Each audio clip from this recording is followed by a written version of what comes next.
landscapes and towering towers of cardboard boxes set the scene for shared creative play. That's Forts, now through April 5th at Children's Theater Company. Tickets at childrenstheater.org.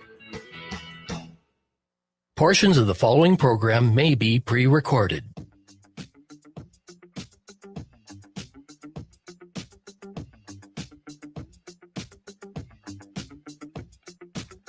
Broadcasting live on AM 950, the Progressive Voice of Minnesota, in the evenings in Chicago at WCPT 820 Chicago's Progressive Talk, in Seattle in the afternoon drive and the nighttime hours, 11:50 a.m. KKNW, and of course on BAM, Blue Amp Media at blueamp.co on Substack. That's blueamp.co on Substack. It is the Matt McNeil Show for your Thursday. A big day here because it is the gold medal match between what I think is frankly the best rivalry in all of sports. I really do. And it's not just hockey. It's the women's hockey, because I think there are no two teams who are more evenly matched on the freaking planet year after year than the Canadian hockey team and the American women's hockey team. Those two teams are spectacular. They are amazing players. Patrick, we just came out of overtime. We have a final here, correct? The United States has won the gold medal. There we go. And this is nothing against the fine folks of Canada, because you guys are awesome up there, and I really do like you guys a lot. But yeah, there we go. Overtime.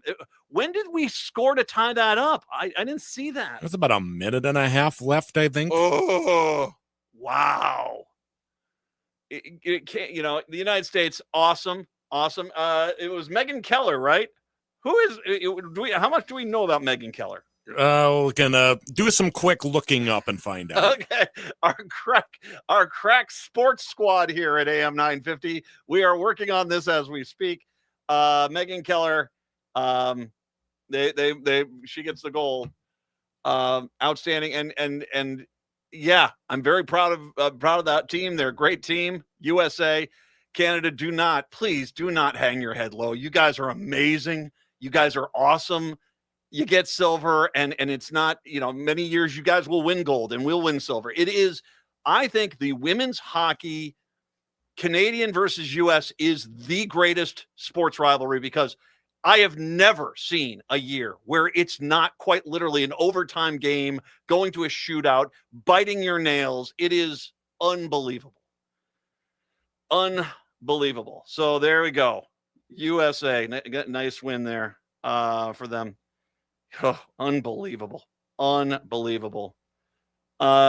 yeah, feeling pretty good. Yeah. Okay. And then you realize that he's still in charge. Will, I'll try to put a rainbow on your day here. Even though we of course are dealing with the hell demon that is himself, Donald Trump. He is just not a delightful person. But like I said, I consider this, and I'm dead serious when I say this. I consider this, we won in spite of him. I honestly do. I feel like we won in spite of him, which is just, yeah. There we go. 952-946-6205, 952-946-6205. We have to, speaking of places, I mean, there is not a lot of fighting in Olympic hockey, but where you will find a lot of fighting is at your standard Waffle House. Oh God, pound for pound, waffles and domestic disturbances. You're never going to beat the quality you're getting with those that match up there. A Nashville man trying to order hash brown bowl, which once again, okay. Trying to order a hash brown bowl at the area Waffle House claims he was instead hit in the face with bear spray. Goes great with pancakes. Is that the new waffle they have? Is the bear spray waffle? Well, it would check out. Are you coming off your meth high? Well, have we got an additive for you? How does bear spray mix with maple syrup? Yeah. Oh, you think that's maple syrup? I was about to make a comment about that. Not quite so mapley. You know what the best part of going to Waffle House is they still advertise, is it the grits with raisins in it? Have you ever seen their ad, like the 1940s ads they still have lining all theirs, where, hey, look here, grits with raisins. Thankfully, I don't think I've noticed that. Well, usually it's because there's, some violence happening in the seats, or someone passed out, or a medical emergency, or waffles. He was hit in the face with bear spray, not on the menu, taken to the ground with a stun gun, maybe on the menu, and immobilized with plastic zip ties, definitely on the menu, following a confrontation with the cook that went off the rails. You don't say. Gregory Lynn Hall, 62, says he was assaulted by a riot gear clad security guard at the restaurant after getting in the middle of an argument between the cook and the server, who ended up being the cook's wife, according to a 6-figure lawsuit obtained by The Independent. Oh, this is an after-school special. In his complaint, Hall, who was hospitalized following the altercation, I would say so. The bear spray alone would probably, I'm going to take a nap for a while. Calls the security guard's actions unjustified, excessive, and malicious. It seems to be, although let's just be honest, apparently this is standard gear for a Waffle House security guard, that the stuff that they use to take down grizzly bears in the wild is needed on a regular basis at a Nashville area Waffle House. Meth, you say? Scattered, smothered, and sprayed on the hash browns. Indeed. They do have a good waffle. They do have a good waffle, and most of them are close to your regional medical facilities, so you're fine. It was had no reason to confront Mr. Hall with riot gear just because he was trying to order food at the window, says the complaint. However, in response filed in court on Tuesday, Waffle House attorneys, wait, they have attorneys? Was it a bear? Sorry. Roar! Here's your attorney. Fired back at Hall, arguing that he contributed significantly to the situation. Hall, the response says, was being rude and abusive to employees at the restaurant and was told to leave the premises, which he refused to do. He continued aggressively arguing with the security guard and continued ignoring multiple commands to leave the premises, which resulted in the use of bear spray. I mean, I love how they say non-lethal force. You used bear spray and tased him. And by the way, he's 62, so tasing could be lethal. If a jury indeed does rule in favor of Hall, who's seeking at least $300,000 in damages, oh man, you could go a lot higher than that. Come on, man. Waffle House argues that a percentage of fault should be assigned to Hall or to reduce his He made us shoot bear spray in his face. Wow. And it still is, I'm going to say it's still not the healthiest thing on that menu. I'm going to make a solid argument. There are some things there. Raisin toast, you say? Yum. I do say, someone told me one time that they are the largest consumer of eggs. They are the largest consumer of, is it T-bone steaks? Now, if you've ever had a steak at a Waffle House, first of all, sorry. There's a lot of life choices that have gone sideways there. They must use like one of those ice lasers. Have you ever seen how thin those steaks are? Yeah, it was like one of those like dollar store steaks. You can kind of see through it if you hold it up to the light. Oh, God. Waffle House, of course, being in Minneapolis, St. Paul, I do not have a Waffle House here. But I have been to Waffle Houses. Every time I go to the South, I'm definitely stopping at a Waffle House. You freaking crazy? Of course I'm going there. I like to go in the morning when the fights are usually fairly subdued. You know, it's like the crickets in a swamp. You know, it's like, where's my raisin toast? Thunk, thunk, thunk. You know, happy times. You know, hey kids, look, and the sunrise is coming up. It's magnificent. But yeah, they definitely seem to be a destination. So much so, once again, the security guard, as standard operating equipment, has bear spray and a taser. Nashville. 952-946-6205. Speaking of fighting words, though, Chicago, I got to ask you quick something here. The Chicago folks down there, because I can't imagine you're happy about what's going on with your Chicago Bears. The Bears' endeavor to get a new stadium took a meaningful step forward on Thursday, but not the way that Chicago, I can imagine, wants to. With now the door is open for the franchise to leave Illinois and potentially build a new dome stadium in northwestern Indiana. Indiana lawmakers in the State House Ways and Means Committee unanimously approved an amendment to the Indiana State Bill 24-0 on Thursday that would clear a path for the Bears to build a stadium in Hammond, Indiana. The bill would create a Northwest Indiana Stadium Authority with the power to issue bonds, acquire land, and finance construction of the project. The passage of the bill would mark the most meaningful step forward in our stadium planning efforts to date, said the Bears in a statement obtained by ESPN. We are committed to finishing the meaningful site-specific necessary due diligence to support our vision to build a world-class stadium near Wolf Lake area in Hammond, Indiana. Really? Okay, wait, really? Have you been to, okay, I've been to Indiana across the border. I've been in Chicago. I'd rather be in downtown Chicago. It's a magnificent city. I mean, it's absolutely spectacular. And as far as locations of stadiums in the NFL, I don't know of one that's, I get it. It's old. It's on the lakefront. But it is just such a spectacular place to have a football stadium. And you're a good team now. I mean, if you live in the north suburbs, I mean, that's an hour and a half drive to get down there, isn't there? During traffic, during a game. The area of Wolf Lake, which crosses the Illinois-Indiana border along Interstate 90, is located in Chicago's southeast side in the Hammond in northwestern Indiana. They say it's 25 minutes south of Soldier Field. Yeah, maybe at 3 a.m.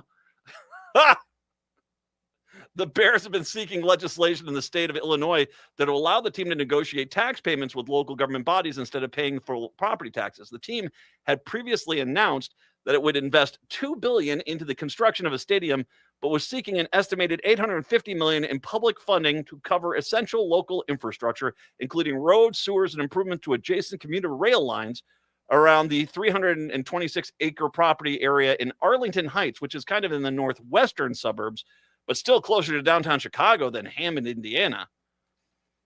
The Illinois House panel had a hearing scheduled for Thursday morning, but a spokesperson for the Illinois governor, Pritzker, said that Illinois was ready to move the bill forward after a productive 3-hour meeting yesterday, but the Bears leader then requested that the meeting make further tweaks to the bill. They were surprised to see the statement from the Indiana ignoring Illinois. Again, I'm just going to say this. You are in a magnificent location right down there on Lake Michigan. It is beautiful. And if you haven't been to Chicago, go to Chicago. It is absolutely one of the top 10 cities in the world. It is a beautiful place. I love it. You got that location. You still have a hard time getting people in there when your team is not doing well. How many empty seats do you think you're going to have down in Hammond, Indiana, if your team tanks?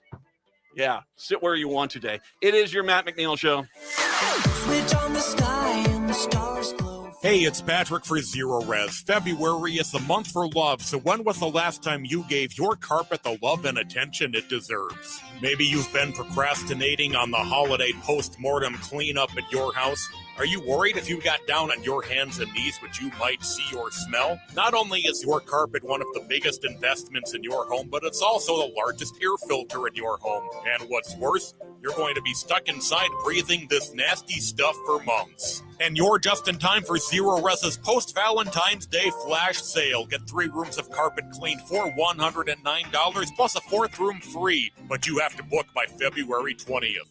Call my friends at Zero Res right now, 952-ZERO-RES, or go online to ZeroResMinnesota.com and say you want the AM 950 special. A 4.9 rating on Google reviews and over 21,000 satisfied customers can't be wrong. Backward or forward spells the same. Zero Res. Cafe Latte offers made-from-scratch soups, salads, sandwiches, and mouth-watering desserts. So come check out their pizza and wine bar, or get a treat from the bakery made fresh daily. Plus, you can still do online ordering and takeout, along with gift cards. Just go to cafelatte.com and choose from their ever-changing selection of award-winning salads, sandwiches, and soups. Cafe Latte is located off Victoria and Grand and online at cafelatte.com. Are you tired of hearing how white European men discovered everything? Then 10,000 Things Theater's production of Men on Boats by Jacqueline Backhouse is for you. It features a cast of the people the first expedition to the Grand Canyon in 1869 left out, running February 19th through March 15th at 4 different locations, starting with Open Book in Minneapolis. Contact 10,000things.org. That's 10,000things.org. In today's uncertain times, Woodland Stoves and Fireplaces believes that a fire can add comfort and security to your life. At Woodland, our mission is to connect you to a place for fire that works. Woodland Stoves and Fireplaces installed our wood stove years ago, and we still love it. Watching the fire, feeling the heat is a joy we experience every day, and knowing we have a reliable heat source makes us feel snug and safe. There are many choices in wood, gas, or electric. For diversity in styles, at Woodland Stoves and Fireplaces, we display over 180 models, and 35 of these are burning displays. You can experience the glow and warmth of a live fire. Whether wood, gas, or electric, find a fire that warms your heart, a fire that adds comfort and security to your life. See the many choices at Woodland Stoves and Fireplaces, located on the corner of East Franklin and Riverside Avenue in Minneapolis, and online at woodlandstoves.com. Woodland Stoves and Fireplaces since 1977. For over 48 years, our slogan has been, out of the ordinary products and services. Our mission is to get you a fireplace that works in your life. It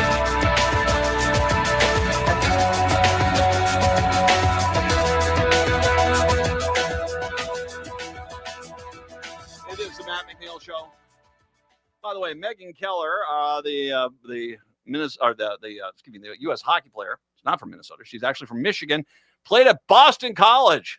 There you go, Boston College. An Eagle. Played ice hockey out there.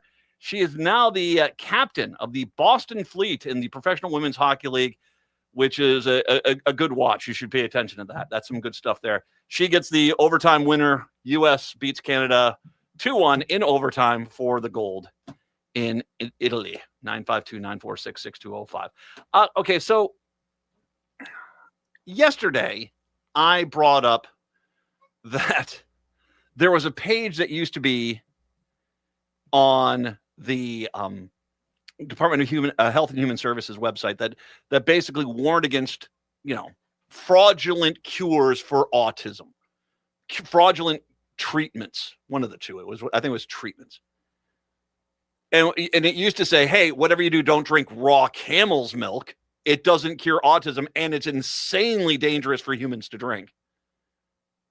And it also said, there was a bleach, which apparently hucksters have convinced people with kids with autism to give to their kids, a bleach, which is toxic, which they said, hey, you shouldn't do that. And guess what? Robert F. Kennedy Jr., when he's not making strangely erotic workout videos in jeans with Kid Rock, dude, man, you guys, take the cameras out of the sauna, okay? You guys want some quality time together. I mean, hey, I'm all for it. You love however you want to love. That's not my place to judge. You do what you want to do. But my God, man, that is they're talking about a lot of repressed feelings going on. But they do this stupid video, and then, of course, they take this stuff down. And as much as it's easy to sort of sit here and say, this moron wants to go on out there, RFK Jr., Brainworm McGee, as I've labeled him, that he wants to kind of push his agenda, he's also pushing dangerous things that are incredibly unsafe to do. Now, I want to just say this to all people out there that still think vaccinations are the real cause of everyone's problem. Shut up, you're fools. No. We've done enough research. You're idiots. Let me explain something that Neil deGrasse Tyson said in a podcast one time. He said, do you know what the average age of death was when we were living in caves as cavemen? Way back when. 30. The average age of death was 30 back then. In 1840, thousands of years later, the average age of death was 35. It had only gone up 5 years. And as he points out, the water was a lot cleaner back then.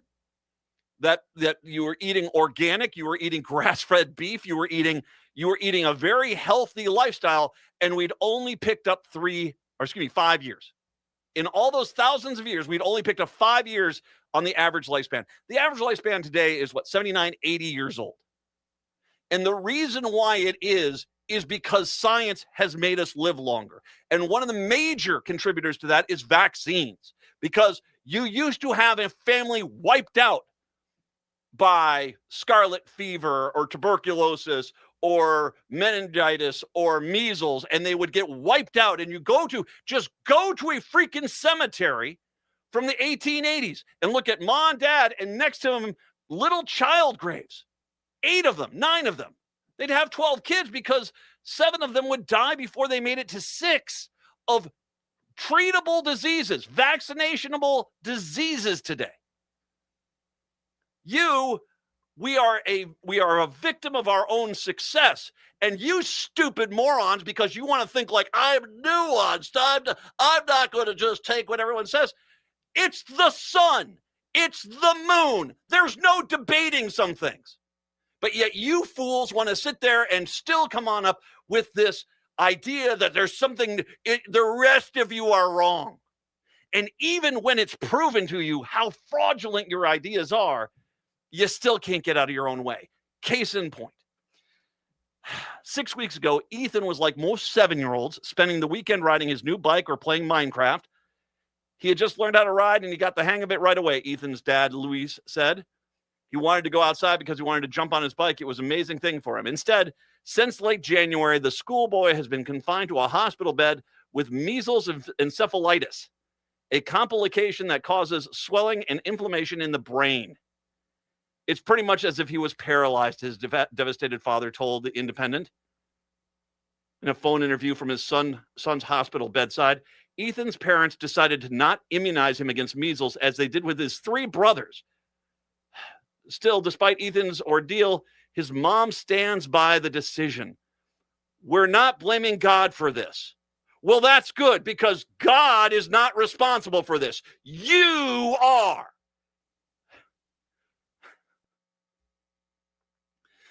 We're not blaming God for this. God's up there. Whoa. What are you talking about? I gave you guys the brain power to figure out vaccines. You guys were the ones that chose not to do it. I didn't tell you to go out and do the stupid thing. You did that yourself. That, according to 35-year-old Christina, yes, it hurts. Of course it hurts, but God has chosen Ethan for a reason. God is doing something, and we're going to glorify his name regardless. And we wouldn't change it any other way, the mom continued. If I knew this would be the outcome, I'd still want to have given my son the vaccine. What in the flying F is wrong with you, you freaking clown car? Even if you knew that your child would be in a hospital bed, paralyzed with brain swelling, you'd say, great. You suck at being a mom. Because I'm a dad. I got 3 kids, and trust me, there are plenty of things that happen that I wish, oh my God, I wish I could have done that again and, done it right the first time. But one thing I didn't question was vaccines. The logic circuits you have to turn off in your own damn brain for you to make any damn sense is infuriating. It is infuriating. Our biggest reason is why we didn't do this is all the unnecessary stuff they add into it, referring to her beliefs about the vaccine. Her stance on the vaccine is not unique these days, even though it's so effective. By the year 2000, measles had been declared all but extinct in the U.S. by both the Centers for Disease Control and the World Health Organization, and doctors praise it as highly effective at preventing serious complications like encephalitis. But like several other childhood vaccines, it's been caught in a political tug of war with people that want you to be stupid. So you can go and buy RFK Jr.'s raw camel milk guzzlers. How stupid could you be? That anti-vax position is only growing under Maha. The once dominant measles is surging. The once dormant measles, what used to be dormant, is now surging across the U.S. Ethan and his family live in South Carolina, the epicenter of the outbreak, where cases of highly contagious virus have exploded in recent months. There have been 962 confirmed cases in the state since the outbreak. They are grossly undercounting this. There's at least 10,000 cases of measles. We never had this problem until he got in there. And yet they will still blame something else because these are truly just strange, stupid fools. It's the Matt McNeil Show. Hi, Matt McNeil here. You're listening to the best progressive radio in Minnesota. It's AM 950, KTNF, St. Louis Park, Minneapolis, St. Paul. Celebrate Valentine's with the perfect musical. The Chameleon Theater Circle is proud to present I Love You, You're Perfect, Now Change. Bright, sexy, witty, and fun, this show will appeal to anyone who has ever fallen into the deep end of love and come up gasping for air. Shows run 3 weekends starting February 13th at Inver Hills Community College. Just Google Chameleon Theater to see times and reserve tickets. I Love You, You're Perfect, Now Change with the Chameleon Theater Circle. Get your tickets now. Lewis Black, live. When I was in elementary school, then I was like 9. And the teacher said, in case of a nuclear attack, get under your desk. And I said, why would I do that? And she said, because you'll burn faster. Don't miss this chance to see the legendary Lewis Black. It's like spotting a unicorn. Live in the Mystic Showroom Friday, May 1st. Get tickets this Friday at 10 a.m. at the Mystic box office or online at mysticlake.com. It's no secret that medical care costs are soaring, with nursing home and skilled nursing care costs being some of the highest. You don't have to deplete your savings in order to receive long-term care. At Schroman Law, we work with families to develop and implement strategic planning for medical assistance for long-term care, for assisted living, nursing home care, or home-based care.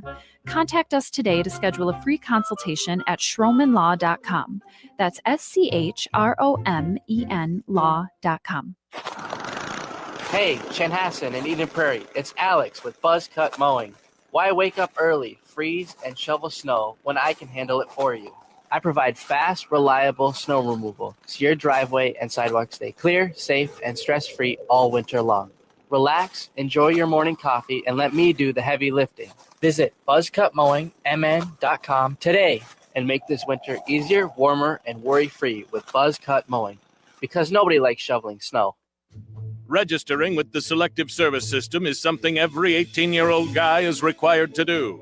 That's the Selective Service, not the Secret Service. When you register with Selective Service, you won't be guarding the president. Nobody's going to give you sunglasses and a black suit. You know what happens when you register with Selective Service? You'll stay eligible for college loans, jobs, and training programs. If you're a guy turning 18, go to sss.gov and register. No, karate classes are not included. With your AM 950 weather, I'm Brett Johnson. Look for cloudy skies today with a high near 34, tonight cloudy with a low around 23, and Friday cloudy with a high near 30. Cafe Latte offers a premium dining experience with award-winning salad, sandwiches, and soups. From their fresh-baked bakery treats to their pizza and wine bar, every dish prioritizes natural ingredients. Located at the corner of Victoria and Grand, Cafe Latte is a local favorite. Visit cafelatte.com to learn more. AM 950 KTNF, St. Louis Park, Minneapolis, St. Paul.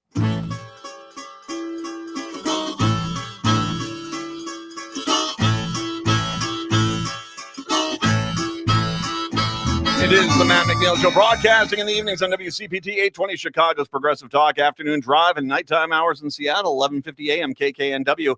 On BAM, the Blue Amp Media Network at blueamp.co on Substack, and of course at Minneapolis, St. Paul's favorite progressive talker, AM 950, the progressive voice of Minnesota. To reminder, tomorrow at this point tomorrow, I'm going to have on Lieutenant Governor Peggy Flanagan from the state of Minnesota. She is running for Senate to take Tina Smith's seat. We're going to have a chat with her tomorrow. Make sure you're here for that. 952-946-6205, 952-946-6205. And speaking of being here for stuff, Tequila Talk with Joe Walsh and Cliff Schechter is going to be up after me here on the Blue Amp Media Network. So make sure you're ready to go with them. That is coming up here basically at 6 o'clock on the East Coast, 5 o'clock Central Time on Blue Amp Media, blueamp.co on Substack. 952-946-6205. 952-946-6205. Well, I mean, this is actually pretty huge news. And we have actually talked about how in the last week and a half, there is this double standard which seems to exist with the United States and everywhere else. That everywhere else that you're mentioned in the Epstein files, that's the end of you. But for some reason, the United States, well, because the Republican Party of the United States of America is far more interested in shielding pedophiles and shielding sex traffickers, child sex traffickers, than actually finding the truth. They basically were not having any justice here. But the rest of the world is kind of turning on the people who are in the Epstein files with good reason. And the arrest that happened today is a massive step to where the pressure is now going to start coming more and more. And my guess is Andrew Windsor, the former prince who was arrested today, is going to be blabbity, blabbity, blab, blab, blab. Blabby, blabby, blabby. King Charles has insisted the law must take its course after detectives took the unprecedented step of arresting his brother, Andrew Mountbatten Windsor, on suspicion of misconduct in public office. Mountbatten Windsor was released under investigation on Thursday evening after the police had sought to question him about allegations he shared confidential material with the convicted child sex offender, Jeffrey Epstein. Andrew was, and by the way, once again, I want to make sure we understand something. Their allegation they are making is that the Prince of England, while a customer of Jeffrey Epstein, gave Jeffrey Epstein classified material. And if that doesn't scream to you that this entire thing was not only a child sex ring, not only was there child rapes going on, but foreign governments, Russia, was basically using this as a way to collect intelligence and data they could use to help themselves against these people. And because, and that's the allegation, he basically gave state secrets to Epstein. Why would Epstein, if he was only running a child sex ring, need state secrets? Of course, it was probably a blackmail situation.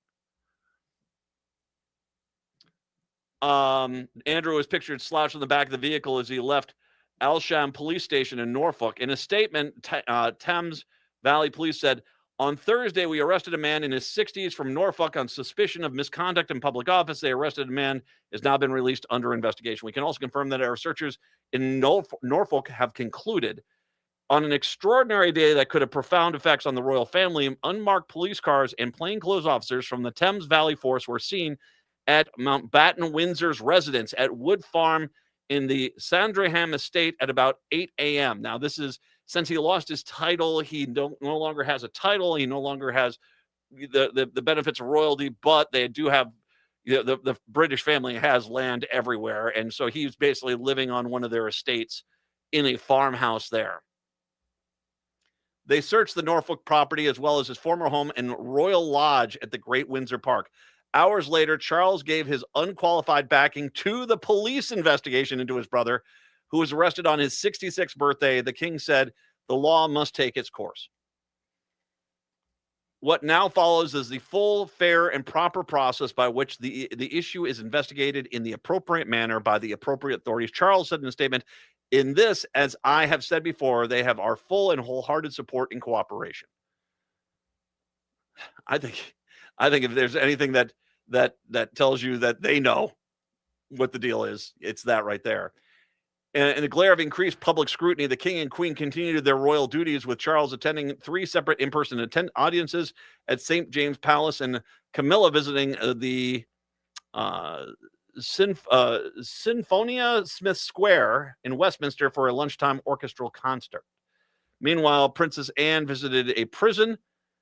HMP Leeds in her capacity as patron to the Butler Trust, a UK charity that promotes the work of staff of prisons, probation, and youth justice. Mountbatten Windsor's arrest. Did she meet with his potential parole officer? I mean, my God.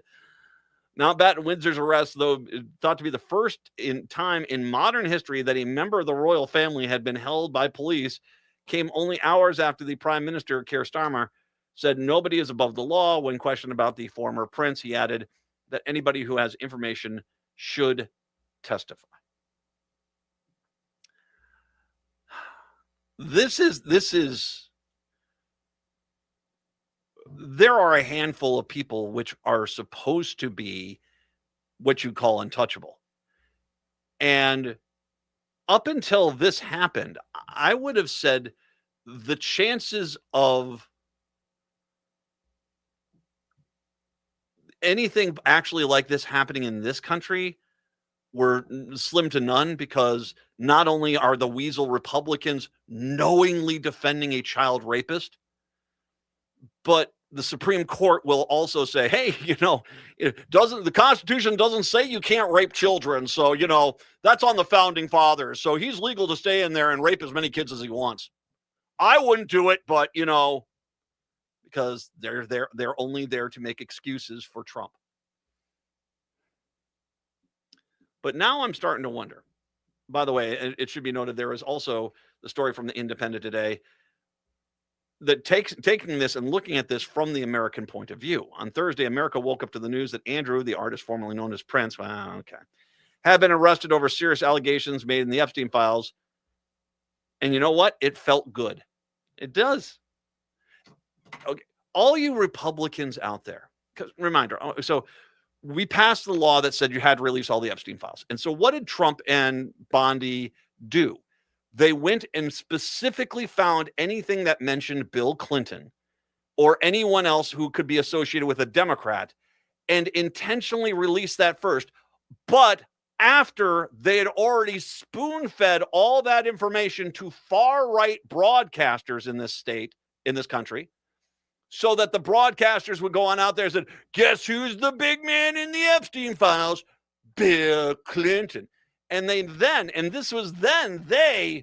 started arguing, no one on the left now wants anything to do with the Epstein files. And if you are like me, if Bill Clinton's in there, arrest him.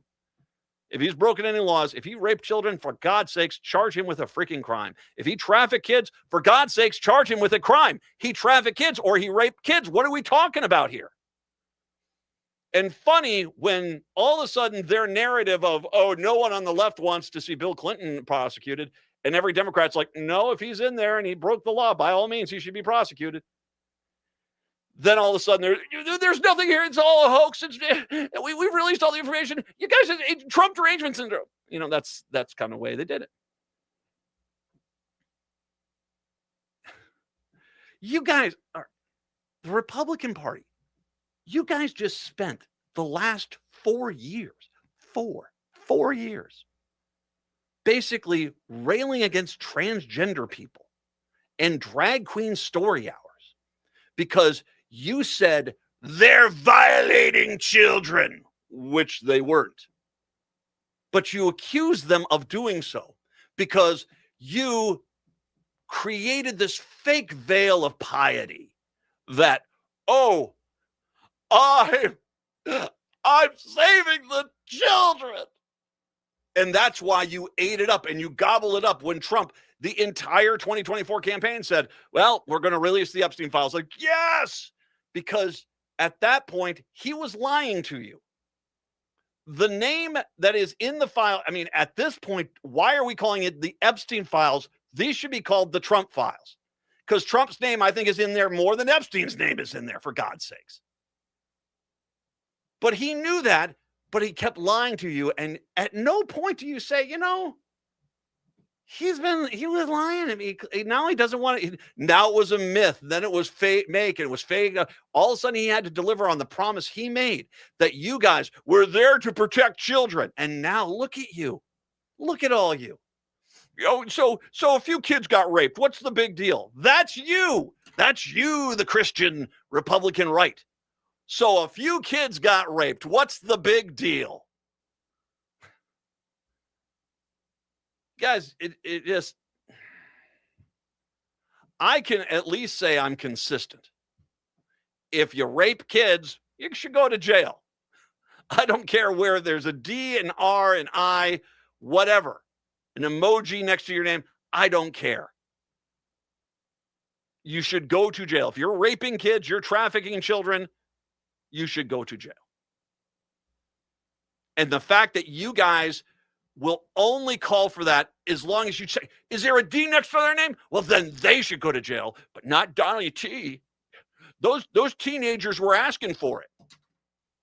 That's you. That's why you're broken. That's why this country is freaking broken, is that you guys can't even look at the sun and say it's the sun. You want to scream it's the moon. Because Donald Trump told me it's the moon. My eyes hurt.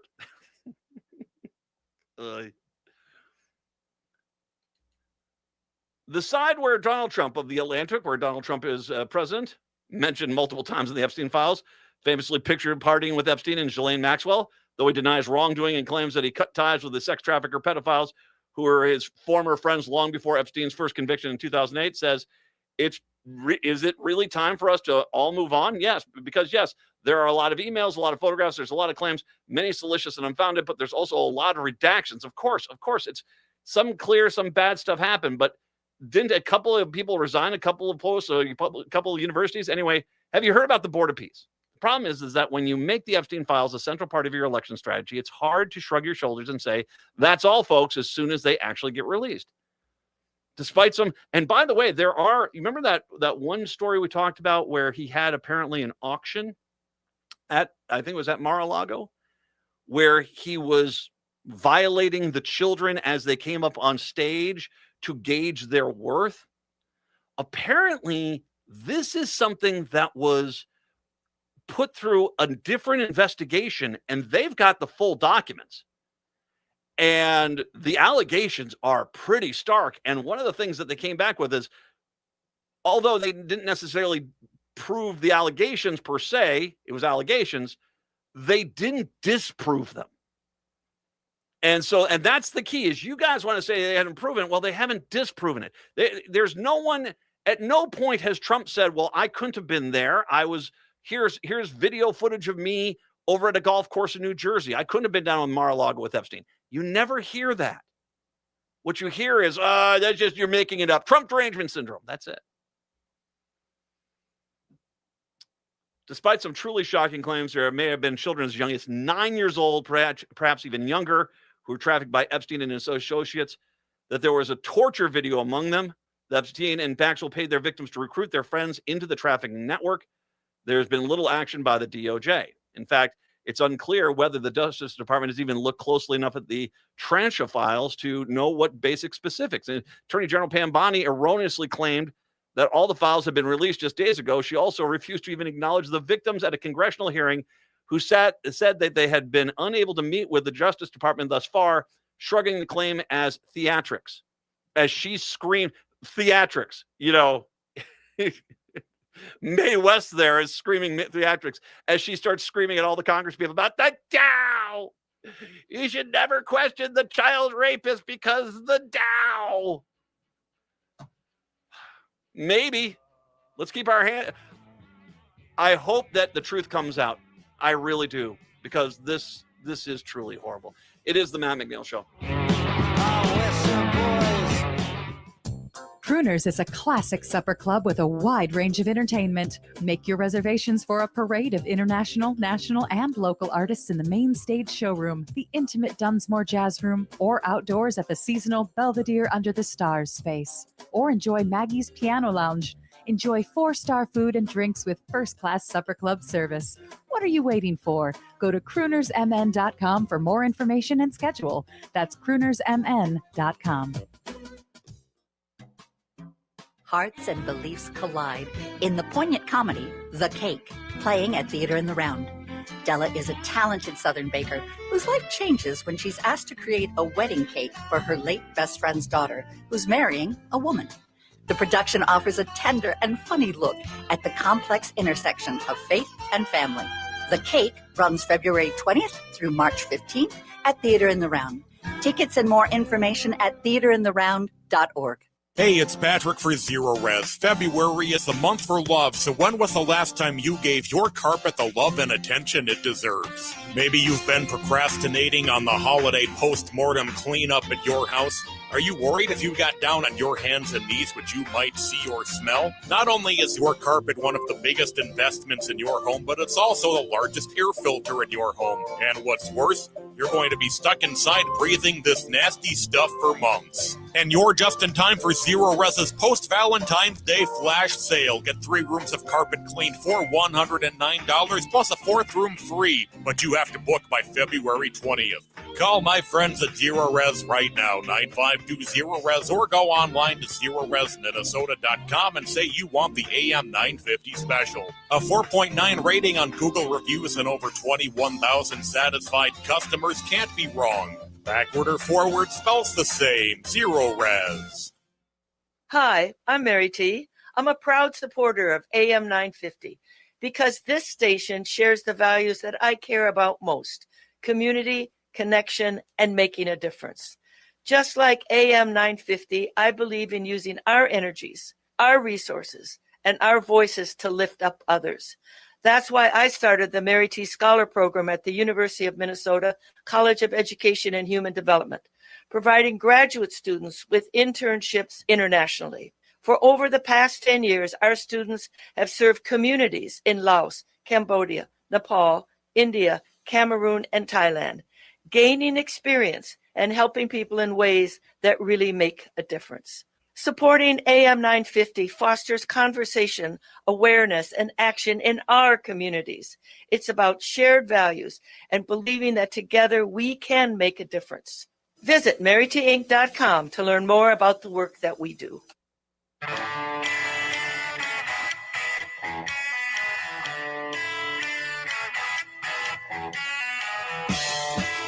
It is the Matt McNeil Show. By the way, follow me on the social media pages. I sometimes peruse those.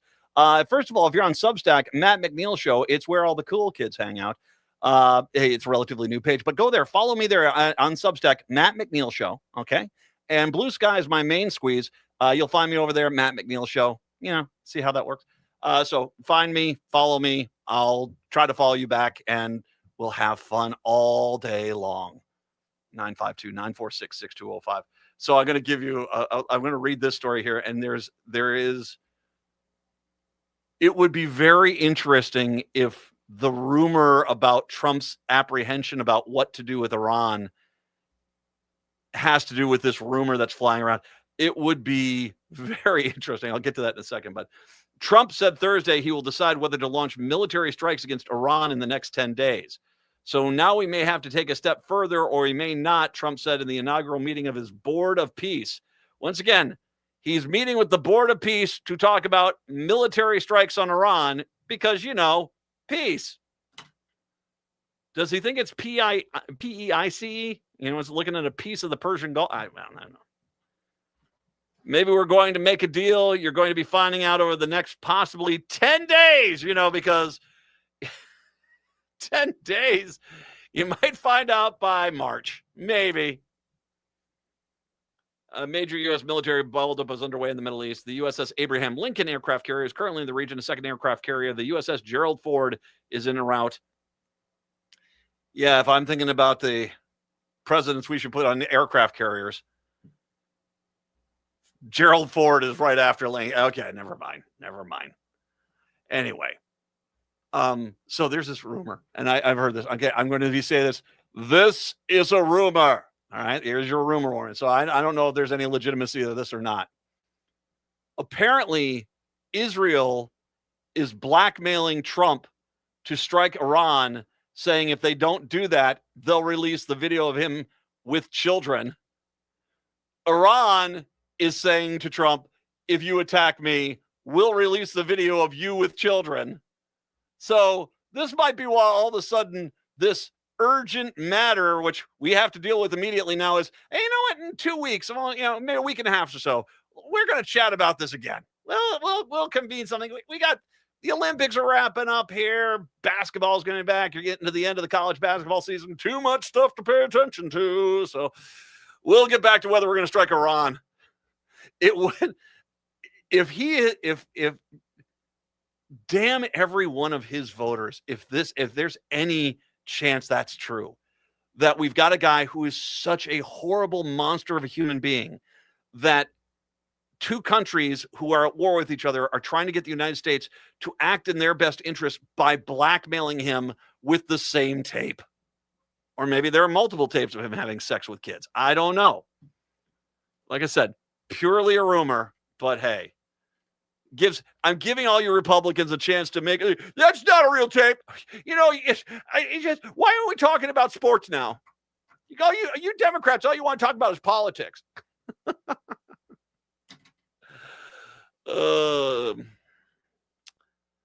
Let's take a look at the economy before we get into the end of the hour here. U.S. trade deficit swelled in December, closing out a year in which the imbalance was essentially unchanged. You know, all that stuff with the tariffs? Because Trump said, it's going to be all the American manufacturing come back. America, everything's going to be dirt cheap. Everything's going to cost you a dime. Everything. A car's going to be a dime. An egg's going to be a dime. Everything's going to be a dime. Funny story. None of that's true. And as a matter of fact, can I say this? The manufacturing base seems to be leaving still at a pretty good tilt. So mission not accomplished. The Commerce Department reported Thursday that December, the goods and services shortfall in December totaled $70.3 billion. That marked an increase of $17.3 billion from November, as well as above the Dow Jones consensus of $55.5 billion. For the full year, the U.S. ran a $901 billion deficit, slightly down from 2024, but only by 0.2% or $2.1 billion. The total was also a bit less than the record $293.7 billion shortfall from 2022. But of course, a lot of that had to do with the fact that the country had basically stopped because of the pandemic. So once again, the entire point of the tariffs was we were going to take care of this trade deficit. Not only has the trade deficit not been taken care of, not only has the manufacturing base not returned, but everybody here, including myself, Patrick, everybody listening, you're paying a lot more money now because tariffs are a tax on your own people. And this is the largest tax increase in the history. Well, I don't think in the history of the country. I think in the last 50 years, Trump's tariffs are the largest tax increase on the American people in the last 50 years. The report follows a year in which Trump implemented a series of aggressive tariffs aimed at leveling the global playing field. He's an idiot. In April, Trump announced the across-the-board duty of 10% on all imports, as well as so-called reciprocal tariffs. However, during the course of the year, Trump softened many of those positions because he's an idiot. And negotiations with major trading partners are ongoing. Not really. That kind of looking at him like, no, we're not going to do that. No, so. Meanwhile, on top of the already crappy economic news, here's more crappy economic news. Rising costs remain a vulnerability for Trump and the Republican Party, and the president cannot blame the Biden economy for much longer. Now, I don't think you can blame it at all at this point. The corporate America is probably going to take a lot of the blame. 2026 has already brought higher than usual price increases for utilities, electronics, appliances, and other household staples. Home electricity prices are up 6.3%. Natural gas service is 9.8%, while prices for ground beef have jumped 17.2%, coffee 18.3%, according to the January Consumer Price Index. Companies can no longer absorb the costs imposed by Trump's tariff policies, and brands like Stanley Black & Decker, McCormick & Company, and Levi Strauss have recently announced price increases. Businesses say higher wages and rising health insurance costs are also key drivers in the price hikes beyond the tariffs, per the Wall Street Journal. Meanwhile, job creation has remained stagnant over the last year, and white-collar jobs have actually declined as AI has basically started wiping them out, and it has. Just so you know, the white-collar jobs, those are the ones that generally pay better. So us getting rid of all the middle-class jobs and having a bunch of lower-wage, lower-class jobs that are generally part-time with no benefits, that's not good for the American people. Yeah, things suck, but hey, that's Trump. He sucks. And you guys were dumb enough to vote for him twice. As most of you, 3 times, idiots. Chicago, Seattle, talk to you tomorrow. Minneapolis, St. Paul, bam, hour 2 up next. Hey, Chanhassen in Eden Prairie, it's Alex with Buzz Cut Mowing. Why wake up early, freeze, and shovel snow when I can handle it for you? I provide fast, reliable snow removal so your driveway and sidewalks stay clear, safe, and stress-free all winter long. Relax, enjoy your morning coffee, and let me do the heavy lifting. Visit buzzcutmowingmn.com today and make this winter easier, warmer, and worry-free with Buzz Cut Mowing, because nobody likes shoveling snow. Greg Bakken here. I've told you about the out-of-the-world roast beef sandwiches at Maverick's Real Roast Beef, but I haven't told you about their Philly steak sandwiches, turkey bacon avocado sandwich, BLT, crispy chicken, fish sandwiches, brisket, or pulled pork. Okay, you get the idea. They make a lot of delicious food to the same standard as their famous roast beef sandwiches, and now I'm starving. I'm going to go to Maverick's Real Roast Beef off Lexington and Roseville, and you need to go too. Check out their menu at mavericksbeef.com. Join me, Tom Hartman, where smart people get their news. The Tom Hartman Program on AM 950, KTNF, St. Louis Park, Minneapolis, St. Paul, the progressive voice of Minnesota. AP News, I'm Ben Thomas. Britain's former prince, Andrew Mountbatten Windsor, was arrested and held for hours by police today on suspicion of misconduct in public office. It's all related to his links to Jeffrey Epstein, the first time in nearly 4 centuries that a senior British royal has been placed under arrest. President Trump was asked about it this afternoon. I think it's a shame. I think it's very sad. I think it's so bad for the royal family. It's a very, very sad. To me, it's a very sad thing. This morning, the president convened the first meeting of his Board of Peace. Sagar Meghani has a report. The president says 9 members have pledged a combined $7 billion toward a Gaza relief package. The Board of Peace is showing how a better future can be built, starting right here in this room. Andy says the U.S. is pledging $10 billion for the board, without specifying how the money will be used. 5 nations will contribute troops to an international stabilization force in Gaza. We'll help bring the security the Gaza needs for a future of prosperity and enduring peace. Major General Jasper Jeffers' force calls for 12,000 police and 20,000 soldiers in Gaza. The president created the board as part of a plan to end the Gaza conflict, but the ceasefire deal there remains fragile, and some allies are skeptical of the board. Sagar Meghani, Washington. Weekly economic reports, mortgage rates still easing, a 30-year averaging 6.01%. Jobless claims down last week. On Wall Street, a down day for stocks. The Dow fell 267 points, or about 0.5%. The S&P and the Nasdaq each dropped about 0.3%. And at the Olympics, it was a tightly fought conclusion to the women's hockey. U.S. captain Hillary Knight scored a tying goal with about 2 minutes to go to send the game against Canada to overtime. Megan Keller scored on a backhander, 4:07 into OT, to give the USA its 3rd Olympic gold medal. This is AP News. 1 in 4 Americans have a disability. I'm one of them. I'm also a working mom who cares deeply about making sure every child with a disability thrives by getting their access needs met. We've got a trusted ally by our side. Easter Seals provides children and families the foundation for lifelong success through early learning programs, skills training, and prep for college and career. That's my Easter Seals. Make it yours. Join us at easterseals.com. Okay, get this. Now at Wendy's, you get to go biggie with new Biggie deals. That means going biggie with the $4 Biggie Bites, biggier with the $6 Biggie Bag, or biggiest with an $8 Biggie Bundle. So now you can choose and customize your Biggie deal. As you should. Sorry, I get fired up when I'm talking deals. More Biggie options so you can get more of what you really want at Wendy's. Price and participation may vary. Single items at regular price. Prices may be higher in Alaska. Hey, Francois, have you made any New Year's resolutions? No. Well, mine is to learn some French. Can you help me? Bien sûr. How do you say this? Can I buy you? Est-ce que je peux t'acheter Macaroons from Nicolette's. des macarons de Nicolette? Now, say it all at once. Est-ce que je peux t'acheter des macarons de Nicolette? Oh, absolutely. I'll have a box of raspberry rose, blueberry cheesecake, and chocolate. Mais c'est quoi ça? Thank you, Francois. You can order them online at nicoletsmacaroons.com or visit their store in Plymouth. Merci.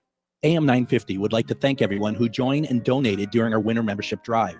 Your support shows that Minnesotans still value an independent progressive radio station that delivers facts, not spin. AM 950 is locally owned, based right here in the Twin Cities, and dedicated to uplifting small businesses and diverse communities. At a time when some voices are being pushed aside, AM 950 refuses to be silenced. Please help keep progressive radio on the air. Visit am950radio.com and donate today. Would you let animals pick your insurance? Do you really need to experience mayhem to get the best rates? Or how about a celebrity quarterback or fake university saving you money? There's a lot of marketing stunts when it comes to insurance, but what you really need is someone looking out for you. Call Array Insurance, and they will work hard to find you the best insurance coverage and the rates. So avoid gimmicks and call Cheryl at Array, 763-504-3067 or arrayinsurance.com.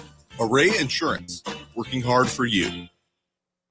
With your AM 950 weather, I'm Brett Johnson. Look for cloudy skies today with a high near 34, tonight cloudy with a low around 23, and Friday cloudy with a high near 30. Step into Fort's a children's theater company. It's a fort-building wonderland where theatrical elements, evolving light and soundscapes, and towering towers of cardboard boxes set the scene for shared creative play. That's Fort's, now through April 5th at Children's Theater Company. Tickets at childrenstheater.org. Portions of the following program may be pre-recorded. Hour number 2 of the show here on AM 950, the progressive voice of Minnesota, as well as on BAM, the Blue Amp Media Network at blueamp.co, on Substack. That's blueamp.co. It's Matt. Hi, how are you here today? 952-946-6205. So we started off last hour with the news that the U.S. Women's Olympic hockey team did win gold over Canada in overtime on a fairly spectacular goal. And once again, I just want to say, I think the greatest sports rivalry right now, and it's probably been this way for the last 10 years, is U.S. and Canadian women's hockey. Those two teams are the hands down best teams on the planet. And every game is just a nail biter from the first dropping of the puck to the end. And, the U.S. wins it. Canada, like I said, I love Canada. I think Canada's a magnificent country. And you guys, you do turn it up a different notch when it comes to hockey, that's for sure. And, I don't know if you can hang your head. I don't think you can. I think you guys did a great job. A fantastic game. That's not the only goal, though, because we got one that I didn't see coming. This is coming out of nowhere because she was a little bit behind. This is figure skating, right? Yes, that's correct. Alyssa Liu won a gold in women's individual figure skating, the first for USA since 2002. Wow. Did not see that one coming.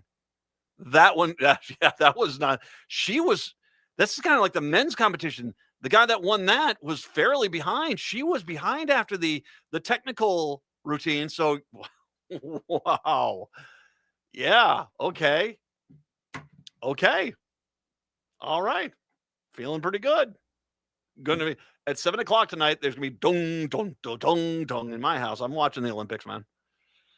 952-946-6205. 952-946-6205. A reminder, too, by the way, you have time for this. Trust me, you'll have time. At 7:00 is Central Time, 8:00 on the East Coast. There you go. I'll get the time zones in for you.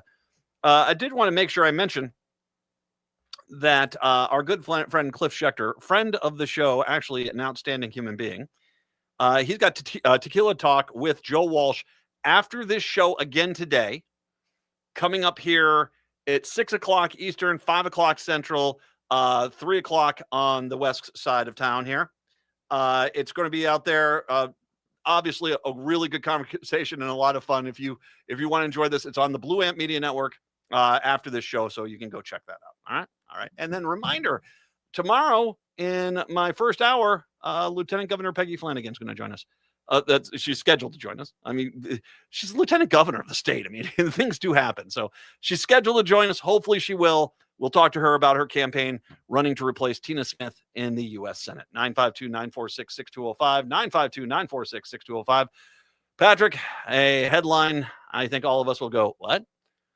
More than 50 half-naked students found in a dirty basement during an alleged fraternity hazing ritual at the University of Iowa. Ugh. It all made sense when you said Iowa. The wrestling team? No. Bad, Matt. Bad. I do have to ask the question. I've of course, Northwestern's in the beautiful city of Chicago. Madison, fantastic town, University of Wisconsin. Columbus, Ohio, very nice city. You can go to Minneapolis, St. Paul for, of course, the University of Minnesota. You got UCLA, USC, Iowa City. Really? Okay. Bold choice, I can say. But that's just me. Yeah, he signaled a fair catch. FYI. That's a deep cut. If you're a Gopher fan, that's a deep cut right there. Yeah, he signaled a fair catch. Just suck it up there, Iowa. At this moment, police found more than 50 half-naked, blindfolded fraternity pledges standing in a dirty basement during an alleged hazing ritual. University of Iowa police officers and emergency crews. This actually happened a while back. I don't know why this is coming out now, but any chance I can to talk about the University of Iowa, why not? University of Iowa police officers and emergency crews responded to a 5 alarm at the Alpha Delta Phi fraternity on the night of November 15th, 2024. Footage shows officers ordering the fraternity pledges to evacuate after spotting them standing silently in the dark basement. Hazing, by the way, FYI, like in most places, because as a kid who grew up in the late 70s, early 80s, hazing rituals were horrible. I've always said the year that I was hazed into my high school band at Edina High School, one idiot apparently took used motor oil from the back of his parents' car and poured it on some poor girl's head, and metal shavings got into her eyes. And it was at that point that there was a long discussion of, well, maybe we shouldn't be doing this. I mean, that's kind of the mentality back then. Yeah, hazing rituals are horrible. And it's a criminal misdemeanor in Iowa, defined as any reckless or dangerous act that risks the health and safety of students or initiation of administration use of university organization. It is illegal in 44 states. Following the incident, Alpha Delta Phi fraternity was suspended for 4 years. I would say so. Okay. I'm not foolish enough to believe that these fraternities and sororities, for that matter, really have left those days behind. Because, there is a vibe. How about I say it like that? I'm not saying everyone, but there's a vibe with some of these guys. Like, we need to abuse that person. It's like, really? Really? I mean, you don't become that person. I want to speak to the manager just overnight. That's a lifelong experience. That's a journey, my friend. You're taking a long path. But yeah. Oh, Iowa. What are you doing with the ag majors? Come on. These guys are trying to deal with livestock. Is this what it is? Is this human livestock? Did they have to go moo? Is this heated rivalry? I don't know what's going on here. 952-946-6205. 952-946-6205. All right. So one of the questions I get asked a lot, being here in the Twin Cities with the Ice Goons still here, is it getting better? A little, but not a lot. There's a lot of Ice Goons going on still here. And I want to make sure we talk a little bit more about this, because once again, if you hadn't seen the insanely good U2 song about Renee Good and what's going on in Minneapolis, that's American Obituary is the name of the song. It's brand new. It is really good. It is really good. It tells you something when U2 is calling out your behavior. Minnesota Republican Party, U2 hates you. I'm just going to let you know. I mean, that's on you. That's on you. I'm sure at your little rallies, you'll find your fans up on Twitter on your following page, but most of the world doesn't like you. Just FYI. It's been almost a week since White House border czar Tom Homan said he was ending ICE surge in Minnesota, but not everyone is seeing the drawdown just yet. Dan Kessler is the state Senate candidate for District 48 and a constitutional observer in the Chaska area. For the people that are not here, Chaska is on the southwest side of the metro area. We are not seeing, and it's not in the city. This is way out a little bit. We are not seeing a drawdown. In fact, we are seeing a ramping up, said Kessler in a video posted to his Facebook page on Tuesday. That day, he reported 8 confirmed ICE vehicles in Chaska, along with agents taking somebody into custody. Yesterday, we saw more vehicles out than we've seen in a while, maybe ever, said Kessler. We're not seeing any real change to the numbers of vehicles out here. We're still seeing constitutional observers approached and threatened with arrest for exercising their constitutional right to observe. So not only are the ICE goons running around, but the ICE Gestapo is still in the process of threatening people not breaking the law, that they just don't like paying attention to what they're doing. Because apparently the lesson that ICE has learned from the murders of Alex Preddy and Renee Good is, oh, don't get caught. It's a similar story in Blaine. Blaine's up on the very northern side. And we're talking way out of they're suburbs, but they're like tertiary suburbs. These are out there. Blaine, where observer Nikki Ane said ICE has been shifting tactics, saying agents are out in the afternoon as opposed to in the morning. Even in our neighborhood, our residential neighborhoods, we're still seeing vehicles. We're still seeing them staging in different businesses. They kind of hop around, said Ane. Across the state, volunteer-run website iceout.org has tracked 78 reported federal agent sightings as of 5 p.m. on Wednesday, yesterday. Exactly 1 week before, there was 187. So there were 78 sightings versus 187 the week before. So, yeah, that's a lot less sightings. But where you are seeing them, it still seems like ICE is being ICE. And let's be honest with ourselves, a little dictatorship is not something that's acceptable. We should not be tolerating that. We also should say that there has been all of a sudden some discussion here now that the legislative session in Minnesota is back in package and back in force. You're seeing the Democrats come forward with some requests here, and they're talking specifically about the education element of this and how schools have been affected by these ICE Gestapo and their tactics. An elementary student walking to the bus stop alone, their parents watching from their window. A middle schooler whose parents weren't home when she got back from school because they'd both been taken by immigration officials. Wow. A high school student detained at a bus stop, then held for 5 days with minimal contact. High school kid. The fear of harassment or detention by federal immigration agents has driven a spike in school absences and a shift in online learning in communities across the state, according to parents, teachers, and superintendents who spoke Wednesday at a legislative hearing. The first of several for state lawmakers begins to consider policy responses to Operation Metro Surge. We are watching a generation of St. Paul children and children across the entire country lose their childhoods to a fear that no child should know, said Amy Hewitt Oltande, an English as a second language teacher with St. Paul Public Schools, where nearly 7,000 students did not come to school at the height of the federal operation. 7,000. She was among 22 people who spoke at the Senate Education Finance Committee meeting. Some speakers stressed that they were simply sharing facts about the impacts and not attempting to make political statements. Others called on lawmakers to respond with additional funding for schools and other actions.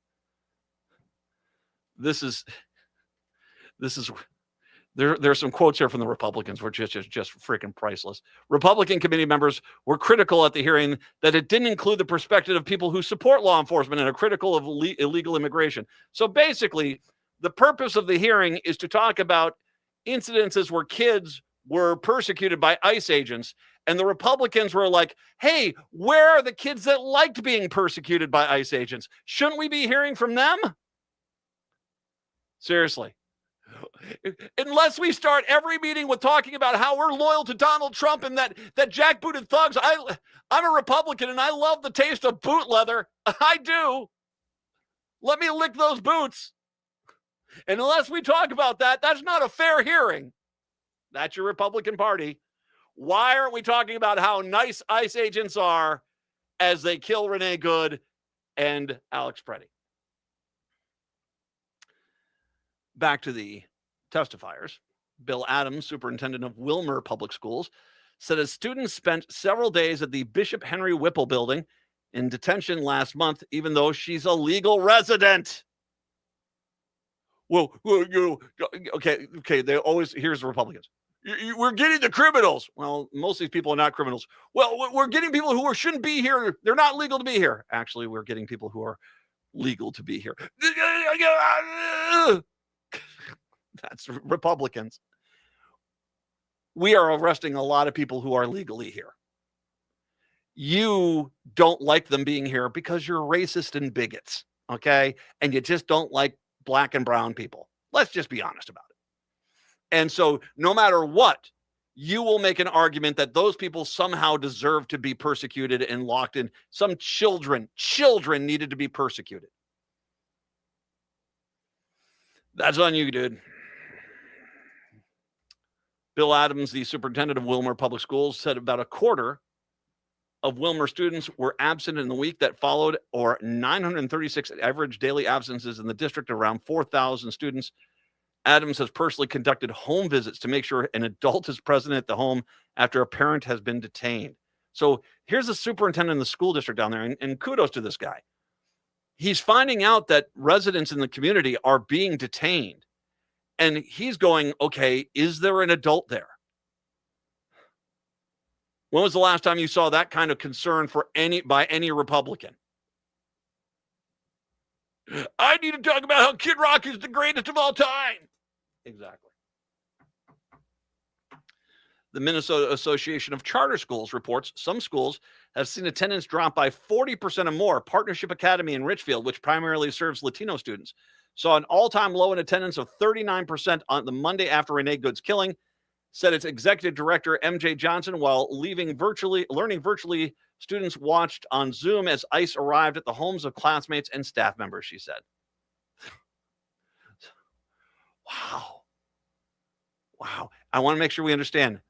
These are the stories they're hearing, and the Republicans' first thing is, why aren't we talking about how great these guys are? You're on a Zoom call with the rest of your class, and you are watching as members of your class are being abducted as you're in class. I'll take a break. I'll come on back. 952-946-6205. 952-946-6205. More on this to go, and more from the Republicans, who just are the worst people right now. Just the worst.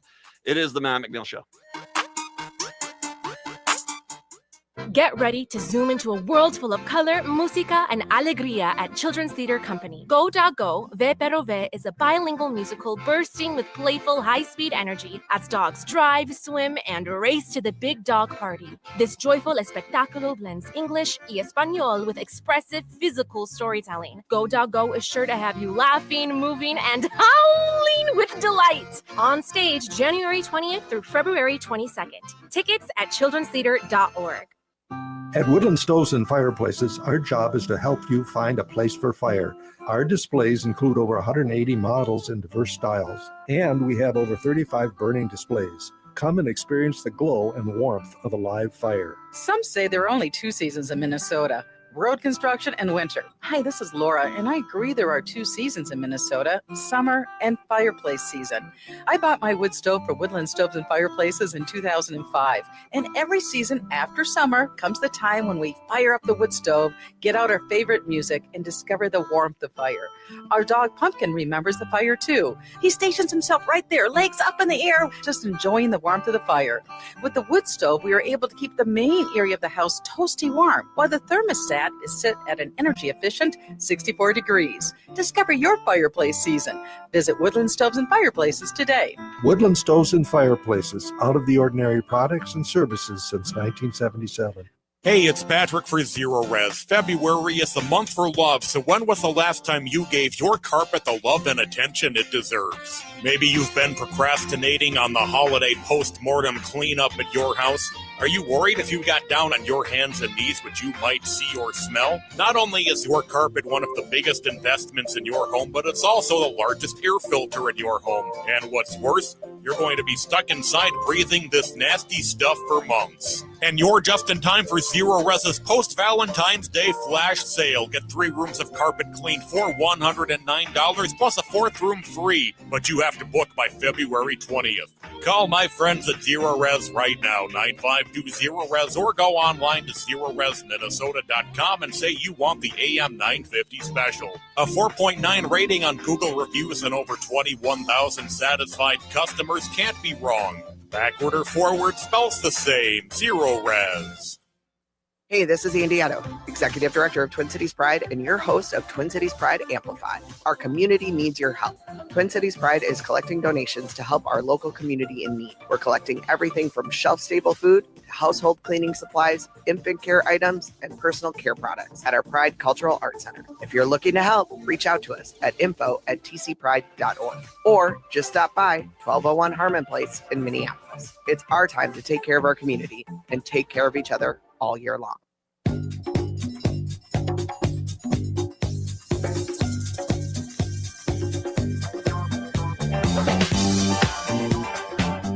It is the Matt McNeil Show. 952-946-6205, 952-946-6205. So just so far, we're having a Minnesota Senate committee hearing on how kids have been affected in schools by ICE agents. We're hearing stories of children coming home and both parents are gone because they've both been abducted in the same day. We are hearing stories of superintendents having to go on out of school districts, having to go to make sure when they hear that a parent or an adult has been taken by ICE, going to their house, because no freaking Republican's going to do that. No freaking Republican is going to make sure a kid's okay. The superintendent of the school district is going on out there to make sure there is an adult there and these kids are being taken care of. You're hearing stories of how there are video classes where people are staying home and kids in these classes are having to watch as other students in the class get abducted at their homes by ICE agents. And the Republicans' biggest concern is, why aren't we talking about how great ICE is? F you guys, man. Seriously. You guys are just broken. In the Columbia Heights Public School District, around 800 of the 3,400 students have switched to online learning. The numbers are similar in Fridley Public Schools, with over 400 of the 2,700 students enrolling on online learning. Columbia Heights Superintendent Zena Stenvik said the district's overall enrollment has dropped by 130 students compared to this time last year, and she attributes the immigration surge will cost nearly $2 million in lost funding. So then, it's a much lesser point, but then there's that too. The district has also seen dozens of parents and several students detained. She said 6 students were thrown to a detention center in Texas within hours, and 11th and 5th grade students each spent over a month in detention, she said. They're not violent criminals. They're mothers, fathers, children's neighbors, she said, of those being detained. One day, 3 weeks ago, Fridley Superintendent Brendan Lewis said 6 ICE vehicles circled a roundabout in front of Hayes Elementary School, an elementary school, preventing kids from crossing the road to get to the building. These are the people that Republicans want you to know are the best guys ever. Stop those elementary kids from getting to the school. Stop them.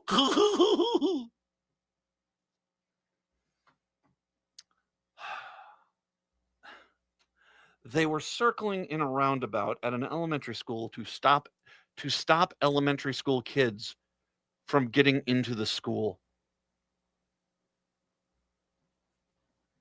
Unbelievable. Agents also represented themselves as media and followed a school board member home as she took her 3-year-old to daycare. I wish I could tell you that this is an exaggerated situation, Lewis said.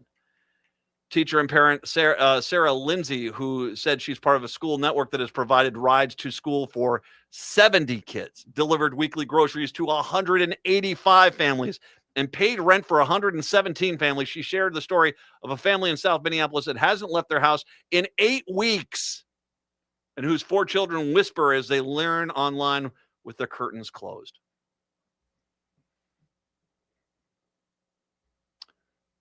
You guys on the right hate it when we say, hey, you guys, all these nice guys that are acting like Nazis, you guys are acting like Nazis. But your behavior has led to the modern day version of Anne Frank, where people are staying inside their house and trying to be as quiet as possible because the ICE agents might be, they're everywhere. You might not like me pointing that out. You may not like the fact that that's the reality that you have created. But shut your stupid pie holes about this idea that we need to sit here and be far more respectful of these officers when they're doing this. And this isn't one time. This is day after day after day. Listen to how many stories I just said from across the state. And you Republicans are taking a break so you can go self-gratify, I guess. What is wrong with you people that you can't look at this and say, this is horrible? Speaking of horrible, let me introduce you to Senator Eric Lucero, the Republican from St. Michael. He criticized the characterization of law enforcement agents as invaders and terrorists, among other things. Nazis, Gestapo. That's Eric. That's what we're going with. Because if you're going to cosplay them all the time, but never take the outfit off, what are we supposed to think? He said they should be recognized for risking their lives to uphold immigration laws. Circling an elementary school roundabout to stop elementary school kids from getting to schools. That's what you consider risking their lives to uphold immigration laws? Missing from the hearing, the effing coward. It's Eric Lucero. You pathetic coward. Eric, you pathetic coward. Oh, I don't want to be here. Oh, run away.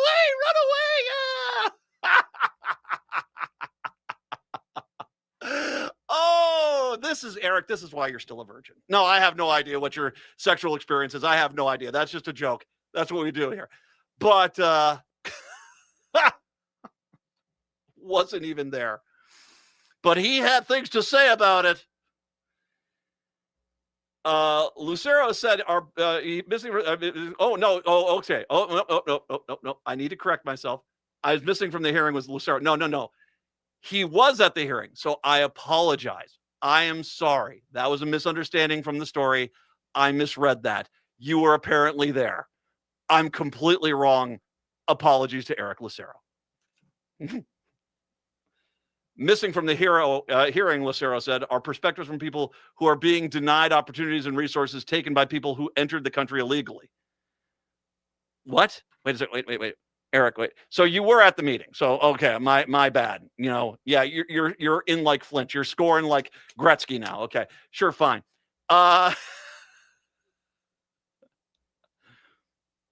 You say people are being denied opportunities and resources taken by people who entered the country illegally. Those are the voices that are across the state that are deliberately silenced and ignoring the committee this morning. So, Eric, if you want to clean toilets at a Burger King, man, I think we could arrange that. Couldn't we arrange that? Couldn't we arrange that Eric Lucero could go around and scrub toilet for minimum wage?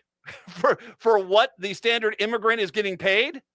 I mean, if you're saying that this is all these great jobs out there, why don't you round up your little white brigade and bring them on by? We'll drop them off at Burger Kings across and fast food restaurants across the metro area, and you guys can scrub toilets to your heart's content, and we will pay you the same exact rate. These are the opportunities you say you want so bad. My God, we will help you do that. I am going to call your bluff on this one, Eric. You say that these people are taking these jobs. Fine. Get your boys out here. We'll set up a time. We'll take you around. We'll get you in there, and we'll get you the same exact pay rate as they get for doing the job that they do. Oh, all of a sudden you don't want to do that? Because I can tell you what, I know a few places where I can imagine it's going to be a little extra overtime in cleaning those toilets. But hey, that's the job you say is missing. You were at the hearing. I guess I was misunderstood. I apologize. But you said something insanely stupid. You still said something insanely stupid.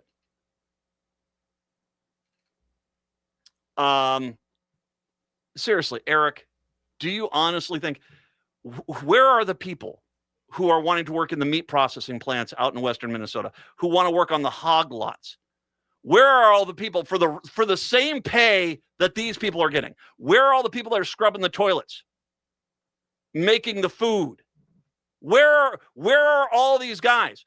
You act like these people are everywhere.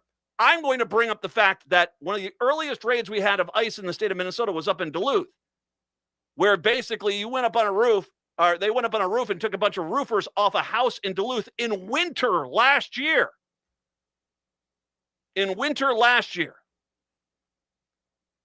And you guys said, these are the jobs you wanted. I said, chop, chop, up there you go. You want to go roof in winter in Duluth, knock yourself out. And they couldn't find people to work because you guys have convinced yourself that these guys are taking these jobs that you want. I'm going to call your bluff on this, Eric. I'm going to call your bluff. You go get your buddies. I will take you guys around. We'll get you all the paperwork filled out. Bring your IDs. We'll get you there, and you can spend a day cleaning toilets at fast food restaurants across the metro area for the same pay, because these are the jobs you are insisting that your guys are not getting. So time to put up or shut up, Eric. Senator Jason Rarick, Pine City, who also apparently was at the meeting, said he doesn't deny the lived experiences shared in the hearings. He also said he won't deny or defend actions that violation of the U.S. Constitution. Okay. And of course, there's a but. He said that the conversation should include discussion of civility, criticizing the lack of cooperation with law enforcement, and calls for the use of whistles and other tactics to challenge immigration agents. We have to lower the tensions on both sides. Okay, let me get this right. You on one side have Renee Good and Alex Preddy killed. You have people who are American citizens being detained. You have people who are legally here being detained. You have people whose rights are being taken away from, violated on a daily basis. You have these tactics where children are being terrorized. And you think the equivalent is a whistle? You think the whistle is bad? You think the guys who are cosplaying Gestapo Nazi ice guys, that those guys, that behavior is a whistle is just as bad as that? Please.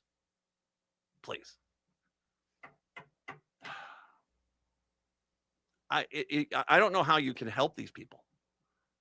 I mean, if you're this broken, you can hear these stories of these kids. And the first thing is that all these children should just shut up. And we should all be praising the police officers and ICE agents and say they're doing a great job. And that's the end of this discussion. I can't help you. If you think a whistle is worse than the killing of Alex Preddy or Renee Good, I can't help you. If you hear what's these stories that are coming out of this committee, and you basically sit there and argue that this is no big deal, I can't help you, man. That's on you guys. 952-946-6205, 952-946-6205. We'll take a break. Come on back. It is the Matt McNeil Show here on your Thursday. Are you tired of hearing how white European men discovered everything? Then 10,000 Things Theater's production of Men on Boats by Jacqueline Backhouse is for you. It features a cast of the people the first expedition to the Grand Canyon in 1869 left out, running February 19th through March 15th at 4 different locations, starting with Open Book in Minneapolis. Contact 10,000things.org. That's 10,000things.org. Hi, my name is Katrina, and I'm the Community Program Specialist at the Institute on Community Integration at the University of Minnesota. We have a podcast called Boldly Challenging Ableism. We look at issues being faced by the disabled community, and for each episode, I interview someone about a topic, and we talk about why it matters and how it could change for the better. Season 2 is about to come out. If you haven't heard Season 1, that's okay. Season 2 is better, and it's not in a sequence. Plus, I won't even know. It will be on Sundays at 2 p.m. right here on AM 950. Hi, this is Frank Brown of Minuteman Press Uptown with a question for our listeners. How important are business values to you? When you need high-quality digital print, it matters who you work with. You see, Minuteman Uptown is unique. We're one of the only union print shops in Minnesota providing our team with living wages and benefits. We believe in second chances for justice-impacted individuals who want to contribute to the community, and we are active in local issues. We've been in the streets standing up for racial, social, and economic justice.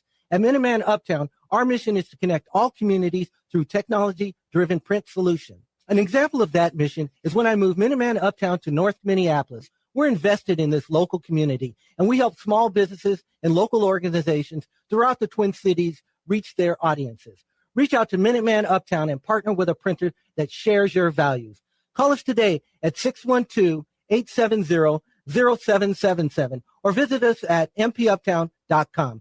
That's mpuptown.com. Hi, I'm Mary T. Caring for others runs deep in my family. My grandmother, Rosa, was a nurse who cared for people in their homes more than a century ago. Inspired by her compassion, my mother Margaret and I founded the Mary T family of companies nearly 50 years ago.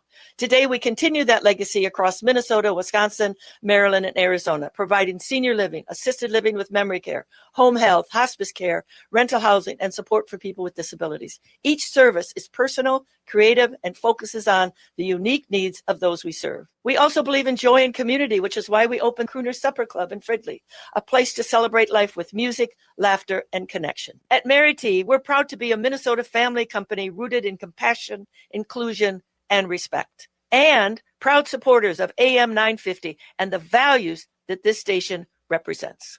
Visit MaryTinc.com to learn more. Congratulations to Mary T, named one of the most admired CEOs of 2026 by the Minneapolis-St. Paul Business Journal. With a look at your AM 950 weather, I'm Patrick Lilia. Tonight, cloudy with a low of 25, then Friday, cloudy with a low of 30. There's something for everybody at Cafe Latte in St. Paul, from award-winning soup, salad, sandwiches, and desserts to treats from the bakery made fresh daily and a pizza and wine bar. Cafe Latte is located on the corner of Grand Avenue and Victoria Street. Check them out at cafelatte.com. AM 950 KTN up St. Louis Park, Minneapolis, St. Paul.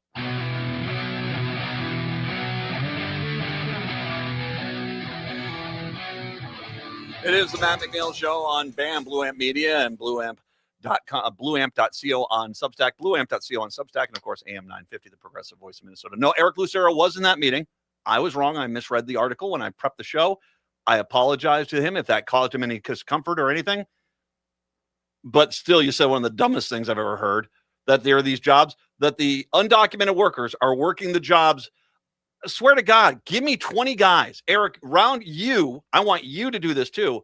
And 20 guys, I'll take you over to a meat processing facility in the state and have you guys pull 1 8-hour shift for the same work rate that those guys did. Because you're insisting that those are all the jobs that you guys all wanted. I'll take you, I mean, seriously, I will take you out to public restroom after public restroom that you guys can scrub till they're spotless for the same pay rate that these guys get paid. I would love to see you guys put in 1 8-hour shift on some of the stuff that these guys do. If this is your argument, then fine, call my bluff on this one. Let's get together. Let's get you guys out there, and you, with your buddies, can go work one of those jobs. See, I know what these people are doing. I know the hard work that they're doing. I've lived in the ag sector. You do too, dude. You know how the hard work they're doing. You know that the job that the undocumented worker is doing are the jobs that white people, white men don't want to do, not at the rate they're paying. And of course, that's the first argument. So, well, I never said I want to do that job. It's just I'm not going to do it for the pay they get. Well, that's how it happens. And then is your problem then with the undocumented worker, or is your problem with the person who's hiring the undocumented worker who's not paying enough for what white people would be willing to do for the job, which is also kind of garbage because we've had case studies where they paid white people a lot more to do the same job the undocumented worker is doing, and they still can't cut it. So, you think that they're taking these jobs? Fine. I will set that up. You find your 20 white guys from across the state. We'll drop them off, have them work a day shift, and come back and see how many of them want to go back the next day to do the same job that undocumented worker does day after day after day. It's not about call my bluff. Let's do it. Let's do it.